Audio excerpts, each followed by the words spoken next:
Rio, nah ini menarik sekali. Seperti yang kita ketahui ya, bersama PSN 1 juta rumah merupakan program andalan Presiden Bapak Joko Widodo. Artinya Pak Presiden Jokowi akan berupaya semaksimal mungkin ini menjadikan program ini sebagai legasi kepemimpinannya. Nah ini menarik. Permasalahannya dinamika diskusi yang berkembang memotret masih banyak pekerjaan rumah yang harus diselesaikan nih pemerintah Jokowi terkait realisasi perumahan rakyat yang layak huni dan terjangkau. Nah, apakah memang program 1 juta rumah ini hanya jargon politik saja, Pak? Baik, jadi sebelum saya jawab, saya pikir ini memang sebuah persoalan serius ya. Kenapa serius? Kita ngomong ini aja hampir membutuhkan waktu 4,5 jam lebih. Ini memang serius betul, tidak ada podcast yang hampir 5 jam. Pak. Ya, ini saya kena AC dari tadi, leher saya udah dinginan, luar biasa. Tapi memang karena ini serius maka saya duduk dari sini 4,5 jam lebih. Baik. Nah sekali lagi kita bicara tentang perumahan ini, tingkat kemajuan sebuah negara itu memang diukur dari infrastruktur yang dibangun oleh negaranya. Salah satunya adalah infrastruktur perumahan. Kalau dalam sebuah negara itu masih banyak daerah kumuh, berarti memang negara itu belum menjadi sebuah negara yang kita anggap sebuah negara yang maju. Nah oleh karena itu mungkin dari situ Presiden Jokowi karena mementingkan infrastruktur dalam pemerintahan pertama sampai sekarang, perumahan itu mungkin dimasukkan bagian dari persoalan infrastruktur. Mungkin ya. Walaupun sebenarnya infrastruktur perumahan dengan infrastruktur yang dibangun hari ini itu sebuah hal yang berbeda. Nah kemudian kita harus belajar dari Singapura. Singapura itu adalah sebuah contoh negara paling berhasil di dunia dalam membangun soal perumahan. Sulit kita untuk mencari daerah kumuh di Singapura. Satu. Bagaimana dia mengatasi tentang keterbatasan lahan, tapi bisa membuat 9 dari 10 orang warga negara Singapura itu mempunyai flat. 9 dari 10. Jadi mungkin hanya 1 orang saja yang tidak punya perumahan. Dan itu menurut saya kalau mungkin Indonesia yang punya lahan lebih luas, lebih mudah membangunnya daripada di Singapura. Ya. Nah kemudian kita melihat dari awal bagaimana dulu pada tahun 80-an itu negara kelihatan lebih berpihak kepada masyarakat berpenghasilan rendah. Ya, dengan didorong Perumnas untuk membangun sentra-sentra perumahan yang cukup berhasil. Dulu di Depok, Bekasi, Panakukang di Makassar, Antapani di Bandung, ada Helma Fitya di Medan. Itu sebuah contoh keberhasilan Perumnas. Sayangnya di atas tahun 90-an perumahan ini diserahkan kepada market. Akhirnya rumah itu terus naik harganya tanpa bisa dikontrol oleh pemerintah. Berbeda dengan Singapura, tadi sahabat saya menyampaikan tentang tanah dan sebagainya. Ya. Di Singapura itu ada undang-undang yang khusus untuk bisa mengakuisisi tanah. Ya, ketika untuk kepentingan negara, kepentingan masyarakat banyak, itu negara bisa melakukan akuisisi terhadap tanah itu. Ya, mungkin Indonesia saya nggak tahu apakah ada kebijakan soal akuisisi tanah untuk kepentingan publik khususnya perumahan. Oke. Itu yang mungkin akan agak membuat di Indonesia itu agak lambat.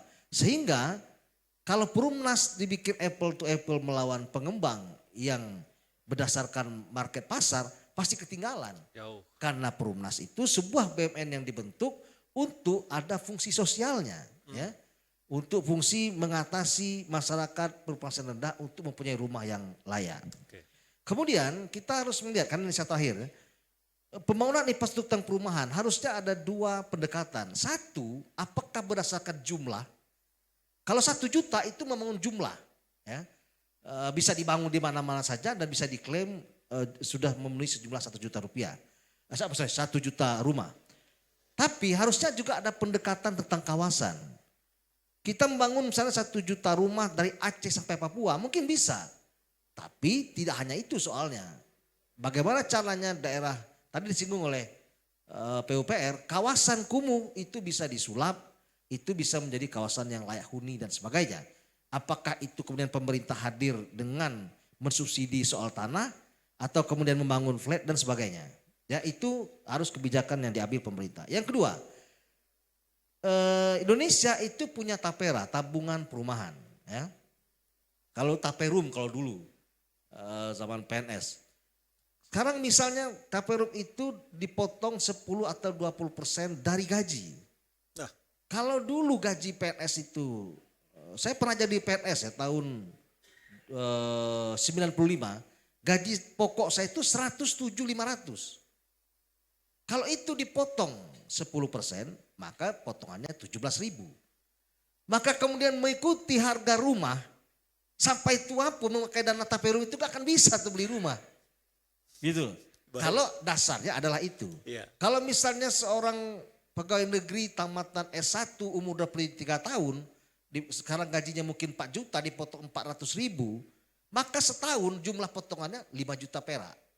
Oke? Kalau misalnya dia kerja 20 tahun itu baru terkumpul sekitar 100 juta itu 20 tahun. Maka umurnya sudah 55 mendekati pensiun yang tinggal 3 atau 5 tahun.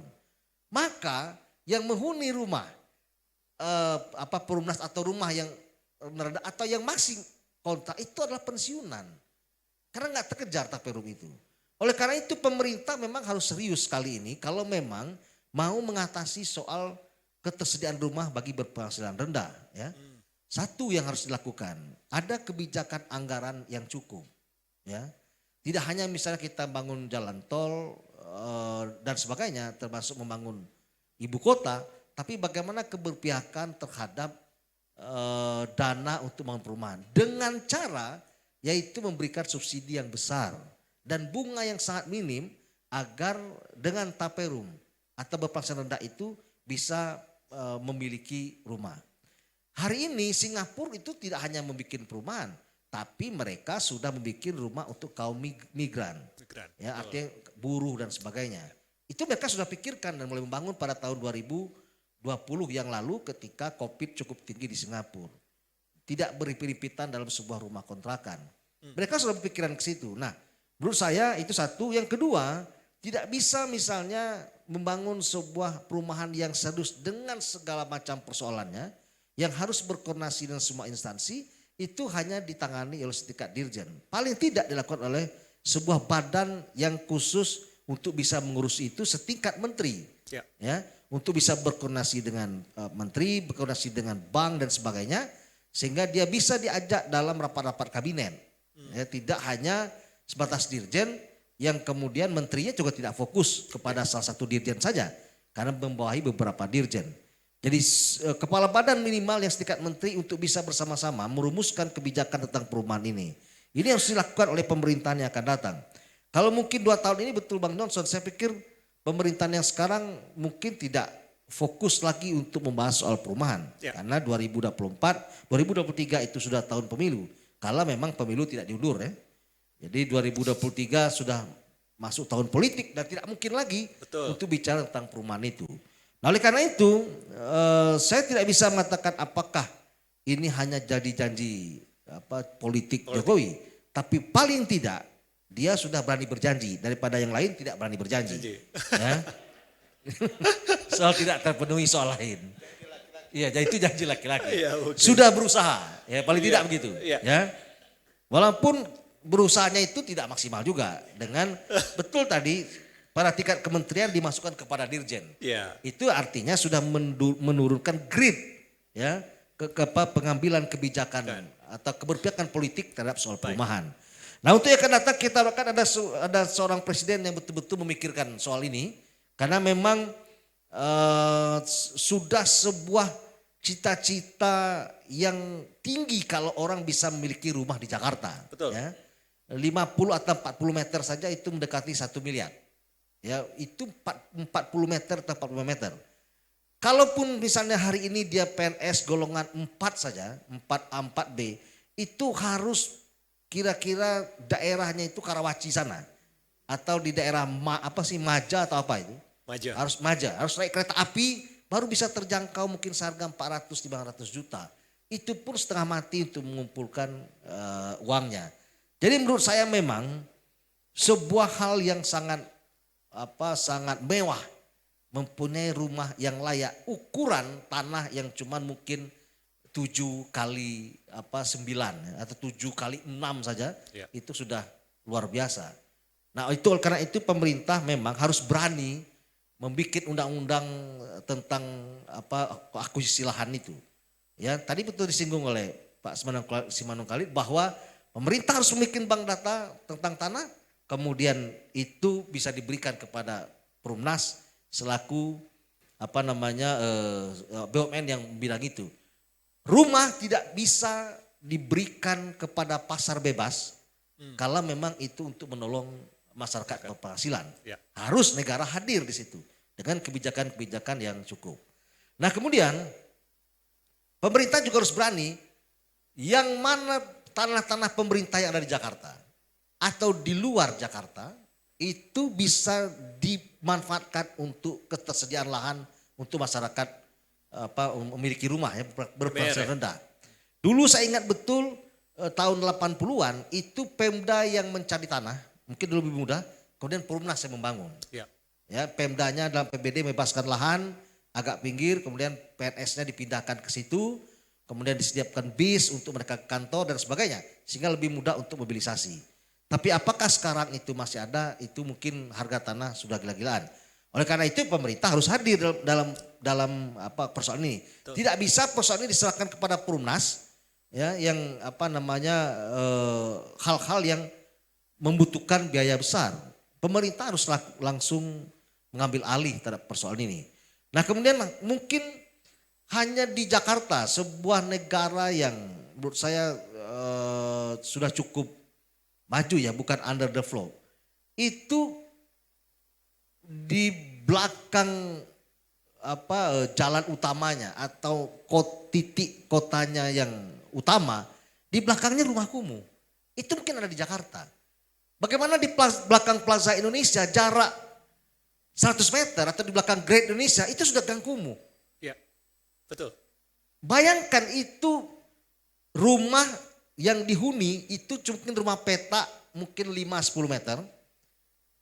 Di sebelahnya dimiliki yang lain lagi. Mereka membangun tidak punya uang. Mau jual orang gak bisa beli sepetak. Ya kan? Jadi akhirnya menggantung saja. Bayangkan itu kalau itu dibikin tingkat maka ruang kosong di atasnya itu bisa dihuni oleh para berpenghasilan rendah. Misalnya pegawai toko. Misalnya pekerja-pekerja di situ itu bisa tidak memiliki tapi menyewa dengan harga murah dimiliki oleh pemerintah. Kemudian mereka mencegah kemacetan, kemudian kerja dekat dengan sekitar di situ untuk para pegawai-pegawai perusahaan di situ. Betul. Jadi pemerintah harus hadir. Keluarkan uang 1, 2, 3 triliun, 4 triliun saya pikir enggak begitu sulit ya. Untuk melakukan itu kemudian dibebaskan dibikin flat mungkin 5-10 lantai. Vertikal. Disewakan ya vertikal. Itulah kemudian dihuni oleh para pegawai di Great Indonesia, Plaza Indonesia, pegawai perkantoran di sekitar situ. Sehingga itu mencegah kemacetan. Tidak menumpuk di dalam kereta api, mereka tinggal di Bogor, pagi-pagi mereka ke sini, kereta api penuh dan sebagainya. Dan itu kemudian bisa termanfaatkan dan kemudian yang punya rumah kecil-kecil itu juga mendapatkan akses untuk memiliki flat di situ. Toh sama saja ditinggal juga 4-5 meter.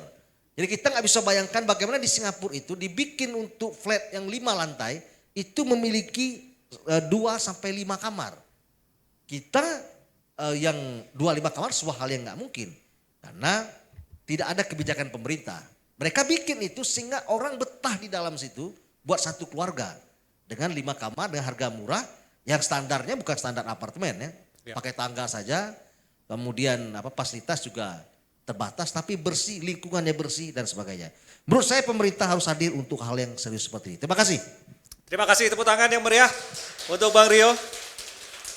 Sekali lagi terima kasih para narasumber yang terhormat sudah hadir di Forum Indonesia Adil. Seperti tema kita hari ini, ya, yaitu rekonstruksi nawacita rumah rakyat berpenghasilan rendah. Ya, semoga pemerintah mendengar masyarakat ikut melihat sekaligus mengawasi pemerintah selanjutnya atau pemerintah di masa sisa jabatannya untuk mewujudkan hak manusia untuk mendapatkan rumah yang layak huni khususnya masyarakat berpenghasilan rendah.